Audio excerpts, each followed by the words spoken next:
Hello, നമസ്കാരം ഞങ്ങളെ. ഇന്നുണ്ടല്ലോ, ഇന്ന് ശകലം ബീഫ് വാങ്ങിച്ചിട്ടുണ്ട് ഞായറാഴ്ചയായിട്ട്. അപ്പൊ അത് എങ്ങനെ കറി വെക്കണെന്ന് പറഞ്ഞുതരാട്ടാ. നിങ്ങൾക്ക് തോന്നുന്നു എന്താ ഞങ്ങള് ബീഫ് കറി വെക്കുന്നത് കണ്ടിട്ടില്ലെന്ന് ചോദിക്കും. പക്ഷെ നിങ്ങൾ എല്ലാരും കറി വെക്കണല്ലേ കണ്ടിട്ടുള്ളൂ, ഞാൻ എങ്ങനെ ചെയ്യുന്നത് കണ്ടിട്ടില്ലല്ലോ. അപ്പൊ അതെങ്ങനെയാന്ന് പറഞ്ഞു തരാം. ഞാൻ വെക്കണമെന്ന് കാണിക്കണമെന്നില്ല, അതെങ്ങനെയാ ഞാൻ ചെയ്യണമെന്ന് പറഞ്ഞു തരാട്ടാ. അപ്പൊ അതിന് വേണ്ടിയിട്ട് നമ്മള് 2 കിലോ ബീഫ് എടുത്തിട്ടുണ്ട്. 2 കിലോ ബീഫ് വാങ്ങിച്ചിട്ടുണ്ട് കേട്ടോ.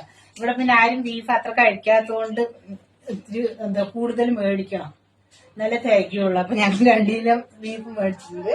ഇതിനെ നമ്മള് ബീഫ് എന്ന് പറഞ്ഞിട്ടുണ്ടെങ്കിൽ അടുപ്പിൽ വേവിക്കണം കേട്ടോ. അടുപ്പിൽ കുക്കറിൽ വെച്ച് ബീഫ് വേവിച്ചിട്ടുണ്ടെങ്കിൽ നന്നായിരിക്കില്ല, ഫുൾ വേവായിട്ടില്ലെങ്കിൽ.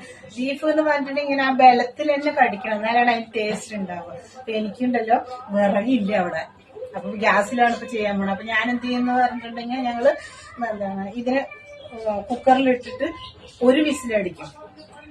മീറ്റ് മസാലയൊക്കെ മുളക് പൊടിയും മഞ്ഞപ്പൊടിയും ശകലം ഇട്ടിട്ട് 1 വിസിലടിക്കും.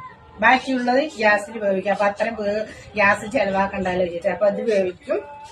പിന്നെ അതിലിടാൻ പോണത് പിന്നെ അതിൽ വറുത്തിടാനുള്ള നാളികേരവും ചെറിയുള്ളിയും എടുത്തു വെച്ചിട്ടുണ്ട്.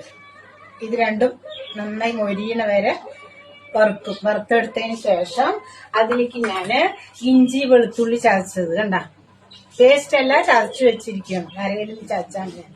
അതിടും. അത് പച്ചമണം മാറിയതിന് ശേഷം പിന്നെ നമ്മുടെ സബോള, തക്കാളി, സബോളയും തക്കാളിയും അത് ആവശ്യത്തിന് എടുക്കുക കേട്ടോ. ഞാൻ അതിന്റെ വലിപ്പം അനുസരിച്ച് 2 3 ഒക്കെ എടുത്തിട്ടുണ്ട്. പിന്നെ ഇതാ കുറച്ച് പച്ചമുളക് എടുത്തു വെച്ചിട്ടുണ്ട്. പിന്നെ അതിലേക്ക് വേണ്ടത് എന്താന്ന് വെച്ചിട്ടുണ്ടെങ്കിൽ നമ്മുടെ കറിവേപ്പില അവിടെ അടുത്ത വീട്ടിൽ നിന്ന് പറിച്ചുകൊണ്ട് വെച്ചിരിക്കുന്നതായിട്ട് ഫ്രിഡ്ജിൽ വെച്ചാണ്. ശകലം ഒരു ഇതായിട്ടുണ്ട്. അപ്പൊ ഇത് എന്ത് ചെയ്യണമെന്ന് വെച്ചിട്ടുണ്ടെങ്കിൽ നമ്മളിത് എടുക്കാൻ പോകുമ്പോ നമ്മൾ ഈ കൈ കൊണ്ട് നന്നായിട്ട് ഇങ്ങനെ ഇതിനൊന്ന് നന്നായിട്ടൊന്ന് കശക്കി ഇതിന്റെ ആക്കിയിട്ടുണ്ടെങ്കിൽ നല്ല മണവും ഉണ്ടാവും. ഒരു മാസത്തിലൊക്കെ പോയിട്ട് അവിടുന്ന് പോയി കടമ മേടിച്ചുകൊണ്ട് വന്നിട്ട് ഫ്രിഡ്ജിനുള്ളിൽ എടുത്തു വയ്ക്കുന്നതാണ്. നമ്മളിവിടെ ഇല്ലാത്ത കാരണം ഉണ്ടാവില്ല. എത്ര നോക്കിയിട്ടും കറിവേപ്പില പിടിക്കുന്നതേ ഇല്ല.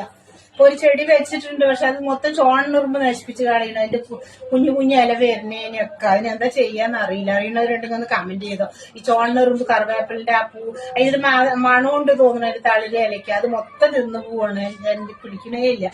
അപ്പൊ അത് ആക്കുക. പിന്നെ മെയിനായിട്ട് വേണ്ട എന്താണെന്ന് അറിയോ, എന്ത് ഇതാണെങ്കിലും വെളിച്ചെണ്ണയിൽ തന്നെ ഉണ്ടാക്കണം കേട്ടോ. പോത്തിറച്ചി ഇതിൽ വേവിക്കണം.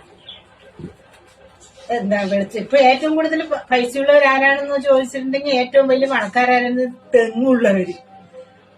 തേങ്ങയ്ക്ക് 70 രൂപയാണ് 1 കിലോ.